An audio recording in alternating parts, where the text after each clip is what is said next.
Senang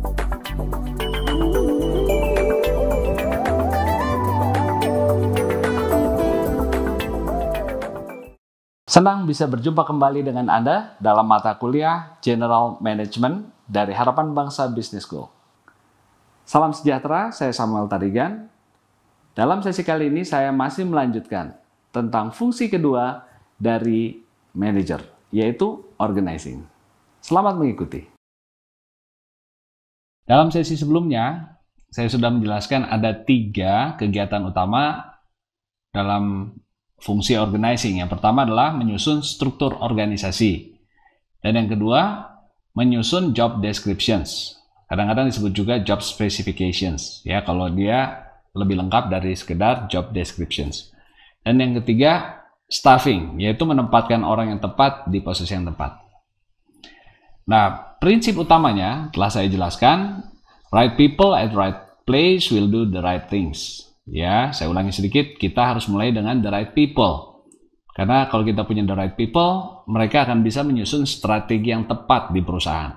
Ya, jadi kalau perusahaan punya strategi yang bagus tapi tidak punya orang yang tepat, itu jauh lebih tidak efektif dibandingkan sebaliknya. Ya, jadi kalau ada orang-orang yang tepat, capable, orang yang mampu, punya kemampuan tinggi dan motivated, meskipun strategi bisnisnya belum tepat, mereka akan menemukan cara. Ya, jadi selalu penting memulai dengan right people, ya, dan tempatkan di right place, they will do the right things. Yang kedua adalah divide task misi, yaitu mutually exclusive, completely exhaustive. Jangan tumpang tindih, tapi juga jangan ada yang tertinggal, harus habis terbagi.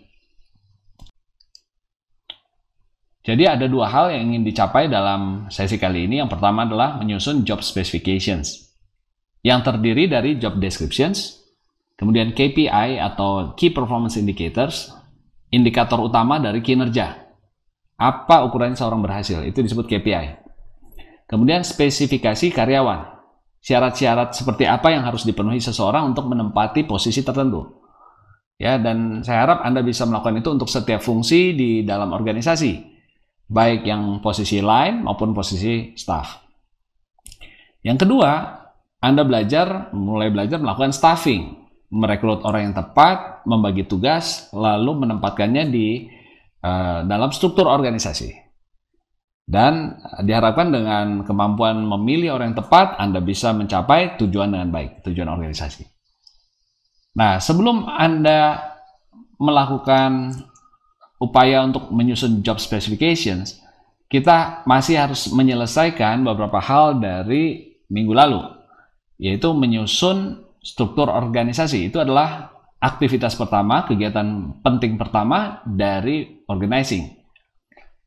Minggu lalu kita sudah membahas ada 6 faktor yang harus dipertimbangkan ketika Anda menyusun organisasi. Ada 6 faktor. Dan kita sudah membahas 2. Yang pertama adalah work specialization. Adam Smith mengatakan, jangan setiap orang di organisasi itu melakukan hal yang sama. Tapi kita harus membagi-bagi tugas menjadi spesialis task. Ya, jadi ada orang yang melakukan hal-hal khusus, ya, berbeda dari orang lainnya, sehingga kita tidak tumpang tindih dan tidak punya spesialisasi. Ya, itu yang pertama. Kita sudah bahas bahwa Henry Ford adalah salah satu tokoh yang berhasil menerapkan spesialisasi work ini dengan sangat efektif, ya, sehingga produksi mobil Ford itu sering sekali menjadi contoh di mana pembagian tugas itu ke dalam workstations, ya, dalam perakitan mobil, manufaktur mobil, itu adalah salah satu yang menjadi kunci keberhasilan Ford menghasilkan mobil-mobil yang murah, yang berkualitas, tetapi juga biayanya tidak mahal. Kenapa? Karena masing-masing menjadi ahli di bidangnya. Ya. Kita juga minggu lalu sudah membahas tentang departmentalization, ya. Jadi bagaimana membagi organisasi ke dalam berbagai kotak-kotak, ke dalam bagian. Ada 2 cara, ya, fungsional kemudian divisional. Dan hari ini kita akan meneruskan yang belum sempat kita bahas, yaitu yang ketiga, chain of command. Keempat, span of control, rentang kendali. Kelima adalah centralization and decentralization, sentralisasi atau desentralisasi, dan yang terakhir formalisasi. Ya, Jadi 6 fitur ini, 6 karakteristik ini harus Anda pertimbangkan ketika Anda menyusun organisasi. Ya. Saya ulang sedikit yang minggu lalu, Adam Smith membagi pekerjaan, jangan semua melakukan hal yang sama. Henry Ford membagi tugas ke dalam bagian-bagian yang sudah distandarisasi, ya, sehingga perusahaannya bisa meningkatkan efisiensi, ya, dan manfaat utamanya adalah produktivitas yang meningkat dan pesat. Namun pada saat yang sama ada efek sampingnya, yaitu kebosanan, kelelahan, karyawan yang stres, sehingga akhirnya hasil kerja justru bisa menurun dan absen karyawan, bahkan tingkat turnover, ya, keluar masuk karyawan itu menjadi tinggi. Kita sudah membahas ini minggu yang lalu.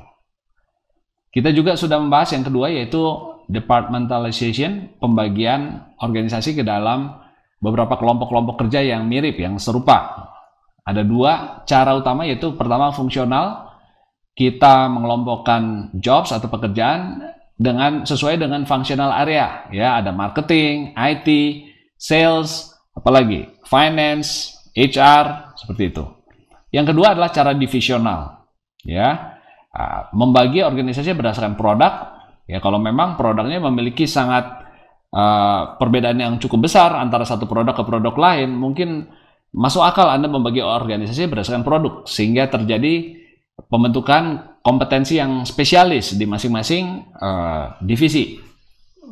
Kemudian geografi, kita juga sudah bahas, ya, kalau memang antara satu geografi dengan geografi lain memiliki kendala, memiliki tantangan, memiliki demand, ya, karakteristik market yang berbeda, masuk akal buat Anda membagi organisasi Anda berdasarkan daerah, ya, geographic area. Yang ketiga, berdasarkan proses, ya, kalau memang urutan kerjanya itu penting dan Anda bisa memungkinkan untuk pembagian berdasarkan proses, berdasarkan production flow. Dan terakhir berdasarkan customer, ya, tipe customernya. Jadi ada yang enterprise, ada yang retail, ya. Minggu lalu saya sudah berikan contoh tentang PT Telkom, mulai dengan geografis, divisi regional, kemudian pindah ke produk, ya, divisi voice, kemudian internet, data, ya, kemudian akhirnya menjadi segmen berdasarkan customer, ya, yaitu corporate, residensial, dan sebagainya. Tentu ini semua ada plus minusnya dan ada alasannya kenapa berpindah bentuk dari satu divisi ke dalam bentuk divisi yang lain. Dan tugas Anda untuk mengingat, mempelajari hal ini, dan saya akan bertanya mungkin dalam ujian tentang hal ini. Jadi Anda harus menguasai plus minus dari masing-masing bentuk-bentuk ini.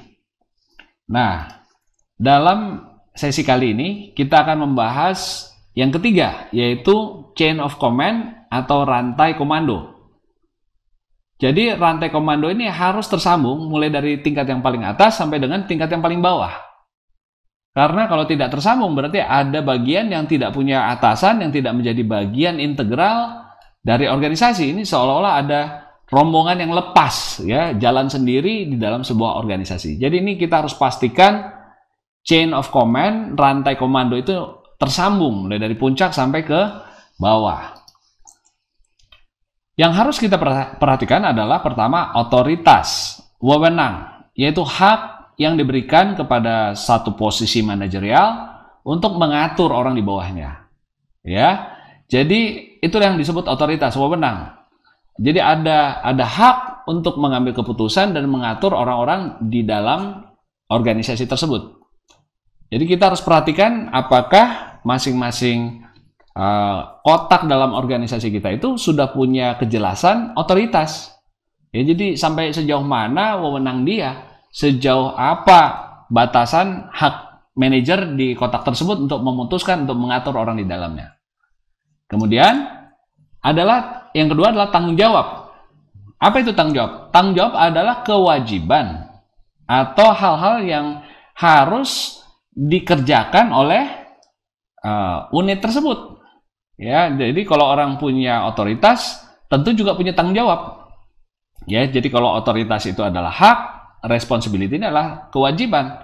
Ya, kalau ada hak, ada kewajiban. Nah, kita harus pastikan itu jelas. Apa hak dan kewajiban di masing-masing kotak atau di masing-masing level organisasi kita. Dan yang terakhir, kita juga harus memperhatikan yang disebut unity of command atau kesatuan komando. Ya, artinya bahwa setiap orang di organisasi itu hanya punya satu bos dan hanya melapor kepada bos tersebut. Jangan satu orang punya 2-3 bos, karena bisa terjadi konflik dan unit tersebut akan bingung. Nah, ini tentu Anda bertanya bagaimana dengan matrix organization. Ya, masih ingat minggu lalu project di NASA ada propeller, ada bagian kamera, ada bagian propulsion, macam-macam ya, mungkin ada divisi-divisinya, dan ada juga project A, project Saturnus, project bulan, project Uranus, saya nggak tahu ada project apa lagi ya. Tapi di masing-masing unit dalam organisasi mereka punya 2 pimpinan, yaitu pimpinan proyek dan pimpinan divisi ya. Bagaimana dengan hal itu? Nah, persis itulah yang menyulitkan ya dalam organisasi matriks. Ini salah satu kendala. Ini adalah salah satu kelemahan dari bentuk matriks. Kelebihannya apa? Setiap unit bisa berkoordinasi untuk fungsi yang sama. Jadi kalau ada bagian kamera, dia akan bisa mendesain kamera untuk berbagai jenis project. Ya, ada efisiensi dalam desain, ada peningkatan keahlian dalam desain kamera. Dan pada saat yang sama mereka juga akan bekerja membantu masing-masing proyek. Sehingga target proyek, proyek ke bulan, proyek peluncuran satelit, proyek ke Mars, itu semua bisa sukses mengikuti rencana kerja masing-masing proyek. Karena mereka bukan hanya lapor ke bagian kamera, tapi juga lapor ke bagian proyek. Tapi hal tersebut tidak selalu dalam keadaan ideal. Bisa saja terjadi conflict of interest, ya, conflict of priority. Yang satu mementingkan harus selesai kapan, yang satu mementingkan yang lain lagi. Nah, itu menjadi masalah. Ya. Jadi idealnya adalah terjadi unity of command. Ya, apa itu unity of command? Kesatuan komando. Ya, jadi itu yang harus kita perhatikan. Chain of command ya, rantai komando harus tersambung dari atas sampai ke bawah, otoritas jelas, tanggung jawab jelas, dan sedapat mungkin hanya punya satu pimpinan setiap orang di organisasi. Baik, yang keempat, span of control. Span of control ini adalah rentang kendali. Seberapa lebar tanggung jawab seseorang terhadap bawahannya. Jadi span of control biasanya diukur dengan berapa orang jumlah bawahan yang dikelola oleh seseorang. Ya, jadi kalau Anda manajer punya berapa anak buah. Ya, kalau Anda punya 100 tentu tidak sama dengan manajer yang punya hanya 3 anak buah. Tanggung jawabnya berbeda. Ya, disebutnya rentang kendalinya beda, span of control-nya. Bagaimana saya menentukan seberapa lebar, berapa anak buah idealnya ditempatkan di bawah seseorang? Tentu dari satu organisasi tidak akan sama dengan organisasi lain. Ini akan unik, tetapi paling tidak Anda tahu apa yang harus dipertimbangkan. Ya, tidak ada organisasi yang harus persis sama, kita tiru persis dari satu bank ke bank lain, tidak. Pasti ada perbedaan span of control. Ya, manajer keuangan di satu tempat mungkin punya 3 anak buah, tapi di tempat lain mungkin punya 20, bisa saja.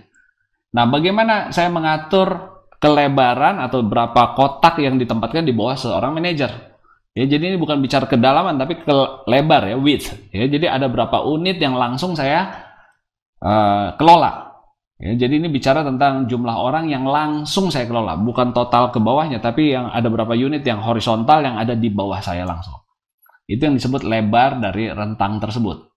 Pertama, kemampuan dan skill dari manajer tentu ya. Kalau yang masih baru belajar punya anak buah, jangan langsung dikasih 3 divisi, 4 divisi di bawahnya, nanti kacau. Mungkin 2 dulu, ya, supaya dia bisa belajar dan meningkatkan kemampuan. Tapi ada orang-orang yang manajer sudah sangat berpengalaman, mungkin bisa menangani 5, 6, 7 divisi, dia tidak masalah. Ya, kalau sudah punya pengalaman, sudah mampu. Yang kedua, karakteristik anak buahnya. Nah, kalau anak buahnya ini banyak tuntutan atau kemampuan kerjanya masih sangat lemah, masih sangat harus diperhatikan, sangat harus dimotivasi, maka manajer tidak mungkin punya terlalu banyak unit di bawahnya. Karena masing-masing membutuhkan banyak perhatian manajer. Ya, jadi kalau kita masukkan sembarangan 5 divisi di bawah seorang manajer dan masing-masing membutuhkan perhatian yang sangat besar, ini semuanya bisa jadi kacau ya. Yang ketiga, jenis pekerjaannya. Apakah pekerjaannya sesuatu yang sudah standar, ya, tidak terlalu rumit. Nah, kalau misalnya semuanya sudah terstandarisasi, mungkin manajernya bisa taruh beberapa divisi juga nggak masalah. Ya, contoh manajer kebersihan di sebuah gedung. Ya, mungkin di bawah di bawah dia bisa ada banyak ya, kebersihan halaman, kebersihan kaca, kebersihan toilet, kebersihan lantai. Karena tidak terlalu rumit, ya, tidak terlalu kompleks dan cenderung repetitif pekerjaannya. Tidak ada hal-hal yang baru lagi harus dipikirkan si manajer. Jadi boleh mungkin taruh ada banyak divisi. Ya, kebersihan gedung, gondola, kalau gedung tinggi ya ada macam-macam. Kemiripan pekerjaan, similarity of task. Ya. Jadi kalau satu pekerjaan dengan pekerjaan yang lainnya hampir sama, maka saya punya banyak divisi juga nggak ada masalah ya. Karena memang mirip sekali. Contoh, kalau saya punya mengelola call center, ya, di mana customer service officer itu adalah anak buah saya, ya mungkin yang menangani segmen customer A atau produk ya, produk A, produk B, produk C, tugasnya hampir sama. Sehingga saya nggak masalah ya, di bawah saya mungkin customer service internet, customer service untuk voice, customer service untuk mobile phone. Ya, karena tugasnya hampir sama, yaitu menampung keluhan, menjelaskan, memfollow up solusi untuk customer. Kompleksitas dari tugas. Ya, jadi kalau misalnya saya harus melakukan restrukturisasi project di klien, saya bekerja di sebuah perusahaan konsultan, itu adalah sebuah tugas yang sangat kompleks ya. Tidak mungkin saya merangkap di bawah saya itu ada bagian akuisisi, ada bagian reorganisasi, restrukturisasi, bagian keuangan, itu terlalu banyak, terlalu kompleks. Kenapa? Satu saja sudah pusing. Kalau Anda suruh akuisisi, itu sudah pekerjaan besar ya. Jadi itu harus dipertimbangkan. Jangan kita taruh lebar sekali organisasi, ada banyak ya, akuisisi bank, ada bagian keuangan, ada bagian investment, ada bagian macam-macam ya, itu bisa terlalu rumit. Kemudian kedekatan jarak fisiknya, physical proximity. Proximity itu kedekatan ya, posisi secara fisiknya dekat nggak. Nah, kalau dalam era bekerja online ini berjauhan tapi dekat. Kenapa dekat? Karena dengan fasilitas teknologi kita bisa menjadi dekat ya. Nah, tetapi kalau katakan Anda bekerja di bawah Anda itu ada pabrik-pabrik, satu di China, satu di Hong Kong, satu di mana, di Eropa, satu di Afrika. Nah, ini karena berjauhan, ini nggak mudah juga Anda mengelola semua divisi dengan lancar ya, meskipun ada Zoom, ada hal-hal yang bisa diatasi dengan electronic meeting ya, tapi ada hal di mana ada situasi Anda harus atasi masing-masing area itu dengan cara berbeda. Ya, dan Anda mungkin harus ke sana, harus travel, sehingga menjadi sulit untuk menyelesaikan tugas kalau rentang kendalinya ini terlalu lebar. Ya, Anda menangani Australia, Asia Pasifik, menangani Asia juga, Amerika Latin, Anda di bawah Anda semua, ini menjadi tugas yang sangat kompleks. Nah, yang berikut adalah standarisasi. Ya, jadi kalau pekerjaannya sudah diulang-ulang itu standar, ya, Anda tidak perlu terlalu khawatir bahwa punya banyak divisi di bawah Anda, karena masing-masing tidak akan diminta melakukan hal-hal yang baru lagi. Semuanya sudah standar. Contoh tadi, kalau Anda kerja di pabrik di mana pekerjaannya semua sudah teratur ya, pabrik garment misalnya, sudah diatur dan sudah ada standarnya, cara memasang kancing, cara memotong kain. Mungkin Anda bisa punya banyak divisi di bawah manajemen Anda ya. Kenapa? Karena pekerjaannya tidak menuntut sesuatu pemikiran yang baru terus-menerus. Ya, jadi kalau sudah standarisasi, tentunya Anda boleh memperlebar ya span of control Anda. Baik, itu yang keempat. Berarti Anda sudah mempelajari beberapa faktor yang harus dipertimbangkan ketika menyusun struktur organisasi. Yang pertama adalah work specialization. Yang kedua adalah departmentalization. Kita bagi secara fungsional atau divisi. Yang ketiga adalah chain of command, rantai komando. Dan yang keempat, span of control, rentang kendali. Ya, seberapa lebar, seberapa banyak unit-unit yang langsung saya kelola. Faktor yang kelima adalah sentralisasi atau desentralisasi. Nah, itu apa artinya sentralisasi atau desentralisasi? Ini adalah sejauh mana keputusan itu diambil secara terpusat atau melibatkan bawahan. Ya, jadi kalau semua keputusan itu terpusat, terkonsentrasi pada satu titik, biasanya pemimpinnya, maka itu kita sebut sentralisasi. Ya, jadi yang di bawah-bawah tidak boleh ngambil keputusan sendiri.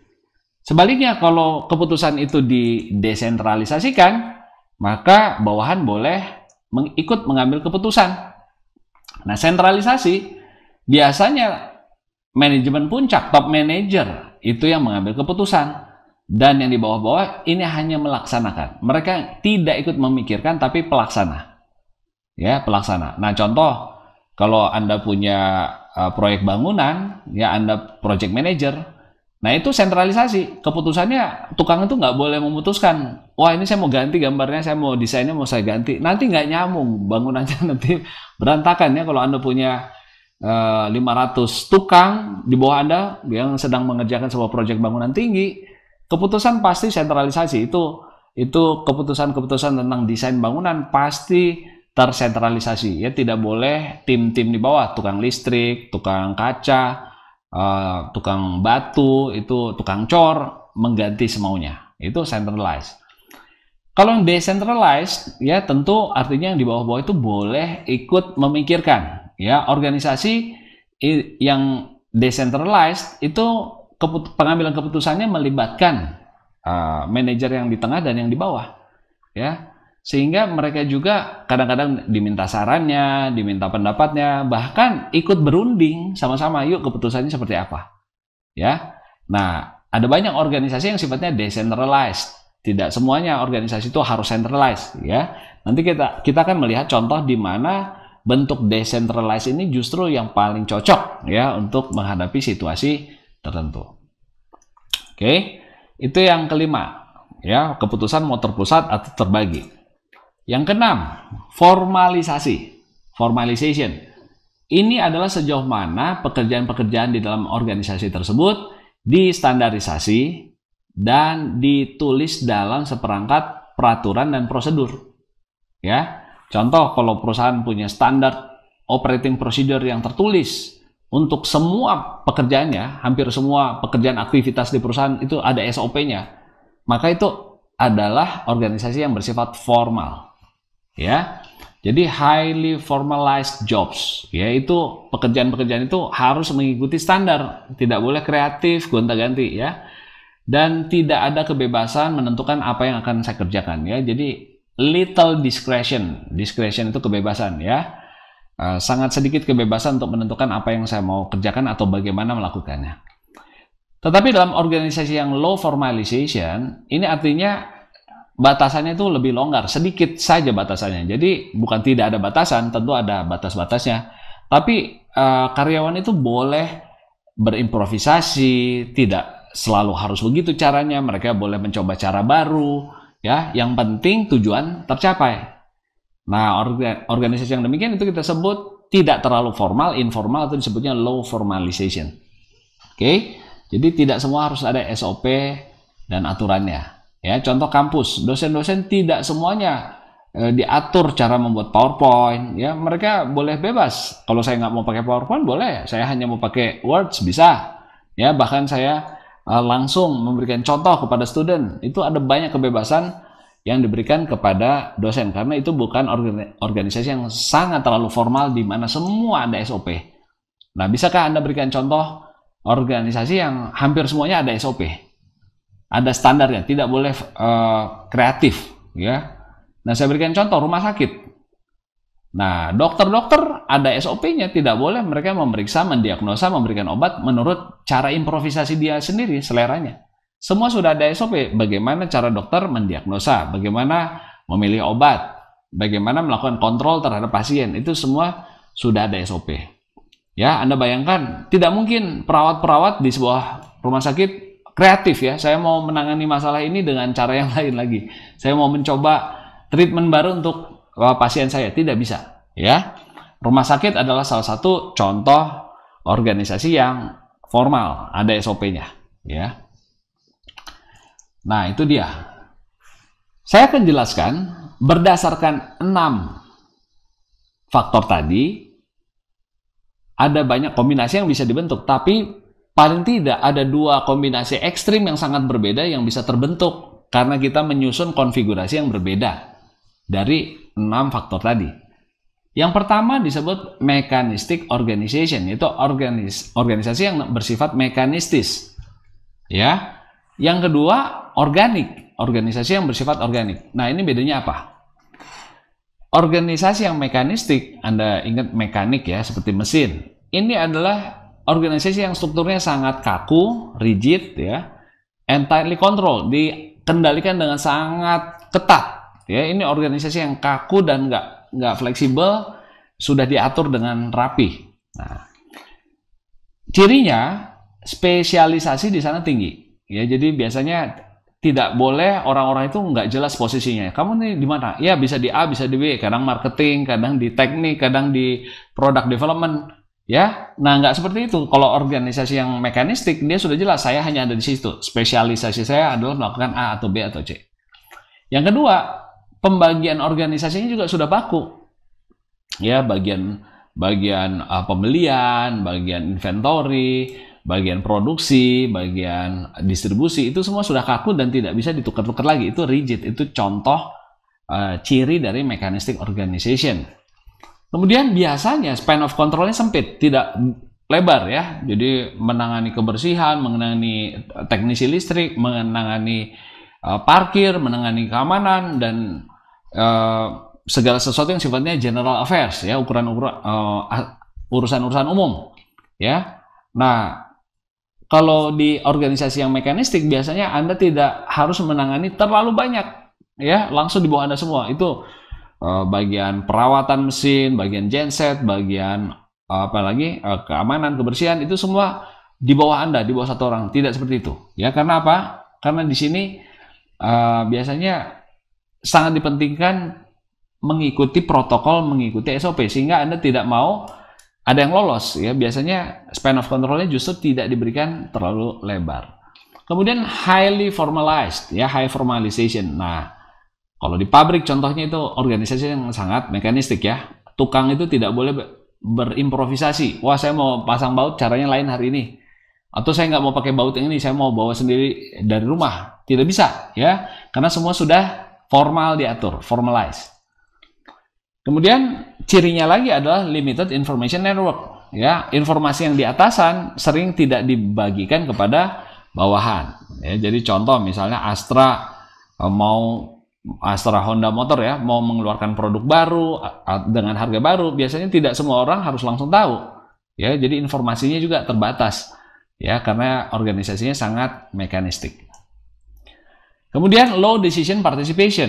Ya, jadi karyawan yang di bawah karena dia tidak dibagi informasi, boro-boro juga diajak untuk mengambil keputusan. Mereka biasanya hanya mendengar, oh saya suruh lakukan begini, saya cuma disuruh lakukan A, B, dan C. Ya, itu urusan atasan, ya, menentukan arah dan menentukan strategi. Ya, nah itu yang kita sebut low decision participation. Ini cirinya, coba Anda ingat apa ciri organisasi yang mekanistik. High specialization, rigid, ya, kaku pembagian kotak-kotaknya, narrow spans of control, jadi nggak lebar, sempit, highly formalized, kemudian informationnya limited, dan partisipasinya juga kecil, ya. Nah, organic organization tentu Anda bisa tebak ya, ini sebaliknya, yaitu organisasi yang sangat fleksibel dan bisa beradaptasi dengan lingkungan, ya. Jadi struktur organisasinya tidak kaku.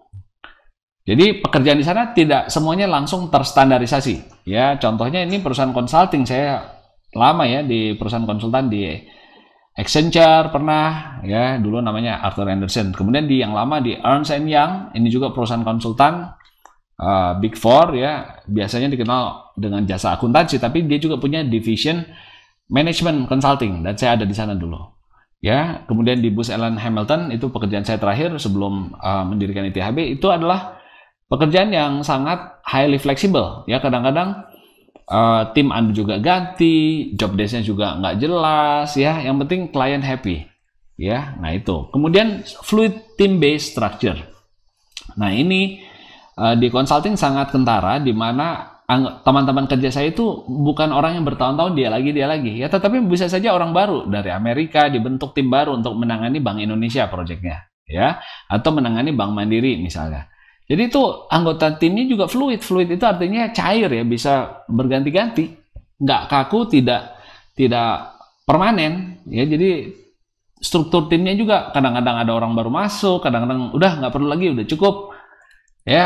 Expert itu kita datangkan, kadang-kadang kita juga nggak permanen bahwa mereka ini semua based on project biasanya.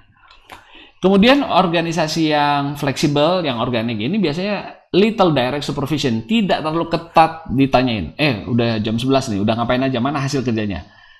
Bukan tidak ada supervisi, tapi little. Ya, artinya tidak terus-menerus dipantau gitu, ditanya, Samuel, udah sampai mana? Udah berapa halaman yang kamu hasilkan ya ketika menyusun sebuah laporan? Nggak seperti itu ya. Organisasi yang organik diberikan kebebasan kepada karyawan untuk mencapai target. Minimum formal rules, jadi aturan-aturan formalnya juga tidak banyak ya. Jadi apakah contoh jam kerja, apakah harus pas jam 8 masuk? Kalau terlambat seperti apa? Itu nggak diatur karena memang ya lebih bebas. Orang ada yang datang jam 9, kadang-kadang setengah 10, kadang-kadang jam 10, kadang-kadang jam 11. Kenapa? Karena mereka pulang juga sampai jam 1 pagi, jam 2 pagi, jam 3 pagi. Ya, jadi mereka diberikan lebih banyak keleluasaan. Komunikasinya biasanya sangat terbuka, apa yang bos saya bahas saya bisa dengar, ya. Mereka tidak, seingat saya dulu hampir tidak pernah menutup pintu. Jadi kalau dia rapat dengan atasannya lagi, ini anak buah bisa tahu apa yang sedang terjadi. Ya, komunikasinya lebih terbuka, timnya lebih fleksibel. Kemudian karyawannya merasa empowered, diberdayakan. Nah, ini yang menjadi daya tarik di perusahaan consulting ya. Saya dulu senang sekali bekerja di sana karena kita merasa terlibat merancang solusi buat klien, ikut berpendapat, tidak hanya disuruh-suruh, tapi suruh ikut mikir. Ayo, gimana nih solusinya untuk masalah strategis, ya, masalah yang dihadapi CEO. Dan itu sangat menarik ya bagi saya dulu waktu kerja di Booz Allen. Sebelum di sana saya lebih banyak kerja di technical consulting ya, jadi lebih pada IT begitu. Jadi counterpart kita di klien itu adalah level manager atau senior manager. Ya, jadi isu mereka biasanya tentang sistem, bagaimana membuat sistem yang stabil, yang bisa di scale up, bisa menjadi besar. Nah, itu kita sebut masalah-masalah operasional dan teknis ya.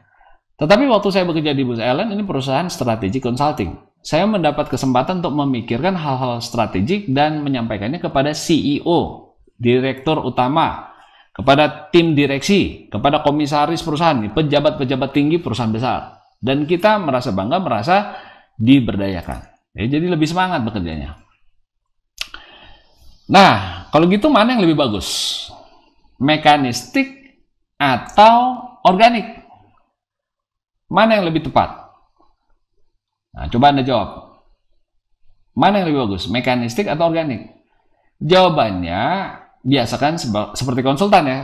Jarang sekali pertanyaan di dunia ini yang jawabannya langsung jelas, ya. Oh, jawabannya kecuali 2+2 matematika begitu, itu pasti jelas jawabannya. Tapi kalau untuk urusan manajemen, hampir selalu jawabannya kata kuncinya tergantung. Tergantung, bahasa Inggrisnya ini contingent. Nah, jadi struktur mana yang lebih bagus? Saya mau jelaskan, ada situasi yang lebih cocok pakai mekanistik, ada situasi yang lebih cocok pakai organik. Jadi jawabannya tergantung. Nah, tergantung apa? Nah, tergantung kontingensi faktor berikut. Ada beberapa faktor yang harus kita perhatikan, ya. Jadi struktur organisasi kita itu akan sangat dipengaruhi beberapa faktor. Ya, jadi apakah saya pilih yang mekanistik atau organik? Struktur saya ini tergantung kontingensi faktornya. Ya, jadi faktor ketergantungannya ini apa gitu. Nah, pertama strategi organisasi. Ada teori besar ya di dunia manajemen, ini udah mulai belajar ya pentingnya teori.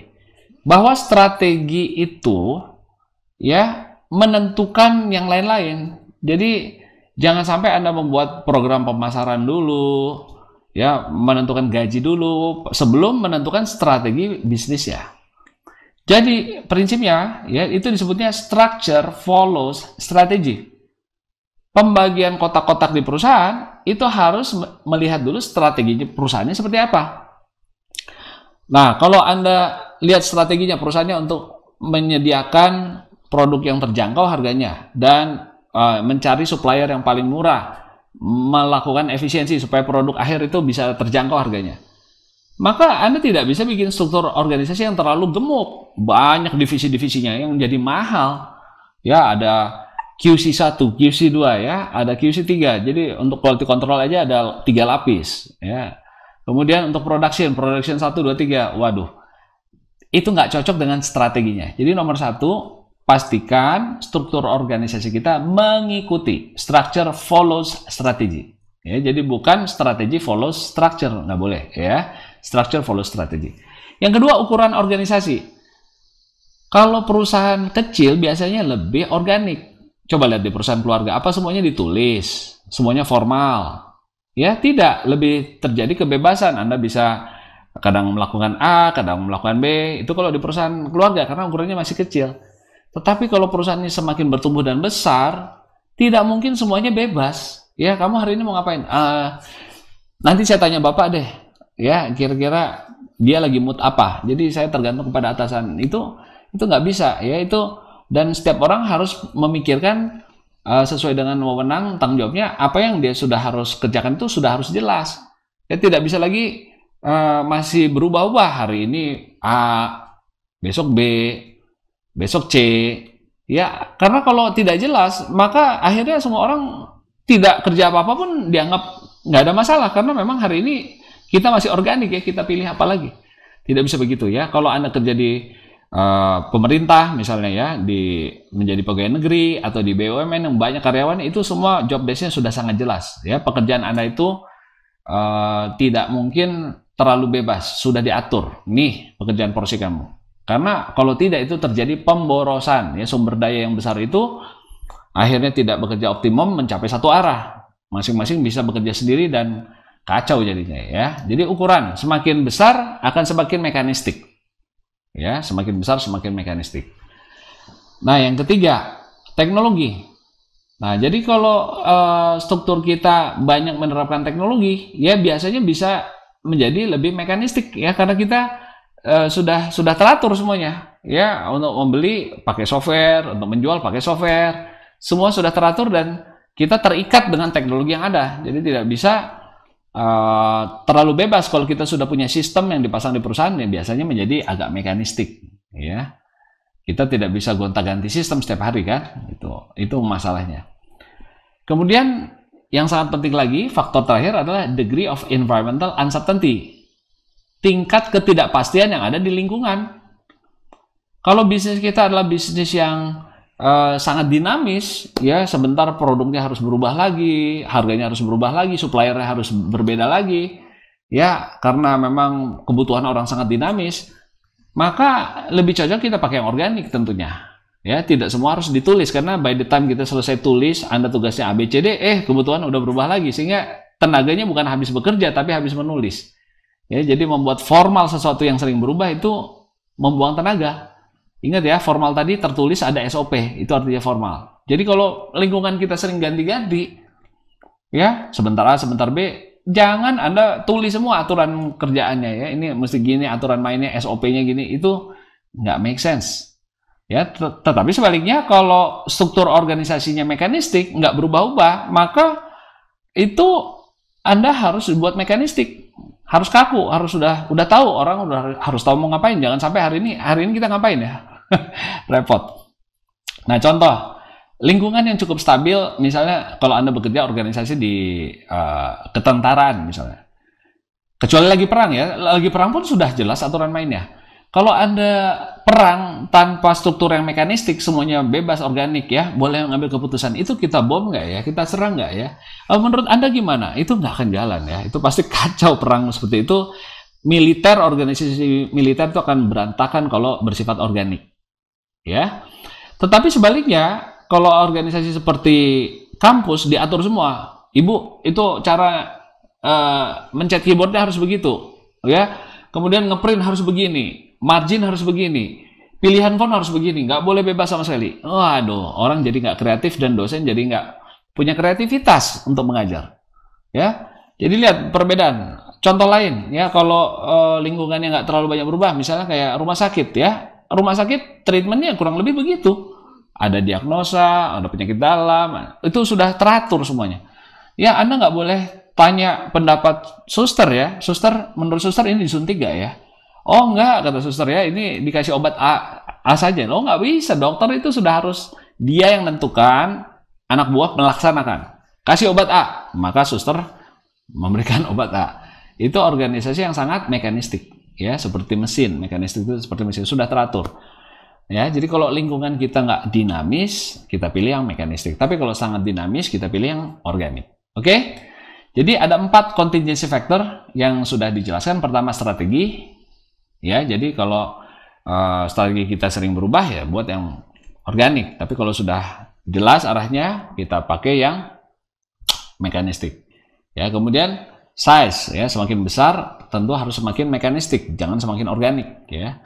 Teknologi, kalau teknologi kita sudah banyak, ya mungkin kita terpaksa menjadi organisasi yang mekanistik, ikut sistemnya, ikut softwarenya. Nggak bisa kita mau ganti-ganti terus, orang softwarenya udah ada kok. Kemudian environmental uncertainty, ya, ketidakpastian di lingkungan. Semakin tinggi ketidakpastiannya, semakin tinggi tuntutan untuk kemampuan berubah, maka kita harus semakin organik. Ya, jadi itu dia faktor yang harus diperhatikan dalam menyusun organisasi. Nah, sesi keempat sendiri isinya sebenarnya yang ini ya, membuat job specifications. Ya, saya akan jelaskan apa itu job specifications, tapi Anda akan lebih banyak belajar bukan dari formatnya, lebih daripada pengalaman Anda menyusun ini dalam tugas Anda nanti. Karena dalam tugas Anda harus membuat job specifications. Jadi learning by doing, karena tidak terlalu banyak teorinya. Dan ini bukan saatnya untuk Anda belajar teorinya dulu, tapi lebih pada prakteknya dulu. Ya, jadi saya berikan contoh nih ya. Ini adalah job specification yang ditulis untuk jabatan staff IT. Ya, ini adalah yang bertanggung jawab untuk infrastruktur, misalnya jaringan. Ya. Kemudian atasan dia siapa ditulis? Manajer IT. Berarti dia report ke sana. Bawahan langsungnya tidak ada, karena ini udah paling bawah ya. Dia langsung report ke seorang manajer. Uraian jabatan, dan ini yang sebelah kiri, uraian jabatan ini yang disebut job descriptions. Ya. Jadi apa bedanya job specifications dan job descriptions? Job descriptions adalah bagian yang di kotak ini sebelah kiri. Sebagian kecil yaitu uraian jabatan dari seluruh gambaran spesifikasi pekerjaan untuk posisi tertentu. Jadi job description adalah bagian dari job specification. Ini lebih lengkap ya. Nah, ada identitas atasan, bawahan, ada pendidikan minimum yang diinginkan kayak apa. Nah, itu yang disebut job specification lengkap ya.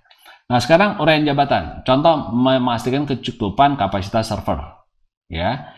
Lalu di sebelahnya ada KPI. Yang disebut apa? Key Performance Indicator. KPI, Key Performance Indicator. Itu yang disebut juga indikator kinerja seseorang, ya. Dan itu berisi kriteria yang digunakan untuk menilai apakah seseorang berhasil atau gagal dalam pekerjaannya. Nah, contoh di sini ya, kalau kita tugaskan dia, uraian jabatannya adalah memastikan kecukupan kapasitas server, maka dia berhasil kalau servernya bisa melayani 100 transaksi keuangan per jam. Ya, kalau hanya bisa 40-50 berarti dia gagal. Ya, jadi ini sangat spesifik. Mirip SMART goal ya. Masih ingat specific, measurable, ambitious, realistic, time bound. Ini harus jelas.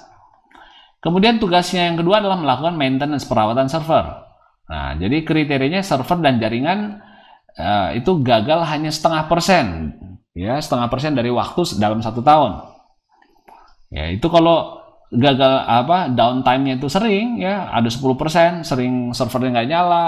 Nah, bisa dikatakan staff ini gagal. Kemudian uraian jabatannya melakukan update software. Maka semua laptop, PC, dan server harus update setiap 1 bulan sekali. Tidak ada yang terkena virus. Nah, ini contoh. Jelas kan? Jadi nggak dibilang, kamu staff IT yang baik, kenapa rajin kamu? Ya, kamu berhasil kenapa? Karena kamu rajin. Nggak begitu. Tinggal dilihat nih, kriterianya terpenuhi nggak? Kalau terpenuhi baru dikatakan dia berhasil. Dan terakhir, memastikan jaringan fungsi dengan baik. Artinya dia harus menjamin bandwidth itu 1 Mbps untuk satu organisasi tersebut sepanjang tahun misalnya. Tidak boleh naik turun. Ya, jadi ini harus ada KPI. Ya, jadi kalau yang sebelah kiri ini disebutnya job description, namanya juga deskripsi pekerjaan, berarti di sini aktivitas. Tuh kata kerja ya, memastikan, melakukan maintenance, melakukan update, memastikan jaringan berfungsi baik. Ini semua kata kerja. Tapi yang di kanan ini yang disebut KPI, Key Performance Indicator. Ini adalah sebuah kriteria. Ya. Kemudian di bawahnya biasanya kita tulis syarat-syarat untuk mengisi posisi ini, staff IT ini. Pendidikannya seperti apa? Yang minimum seperti apa, preferrednya seperti apa yang diinginkan. Kadang-kadang misalnya D3, tapi diinginkan kalau bisa sih ada yang S1. Jadi ini kondisi idealnya ya, yang disebut preferred, ya, yang diinginkan. Jurusannya dari jurusan apa?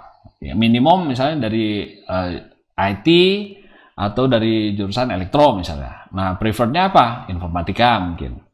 Jenis kelaminnya apa? Tidak ada masalah, laki perempuan, kalau ada ditulis. Pengalaman minimumnya harus berapa tahun dia bekerja di situ, ya. Karena ini masih junior, mungkin pengalaman minimumnya 1 tahun juga nggak apa-apa, ya. Tapi preferably berapa yang diinginkan? Usianya harus berapa? Ada nggak batas minimum atau maksimum, ya? Dan yang preferable seperti apa? Kemudian kompetensinya, keahlian dia apa? Apakah bisa Cisco, bisa jaringan, bisa Oracle, seperti apa? Tulis di situ. Minimumnya apa? Kemudian preferable-nya seperti apa yang diinginkan?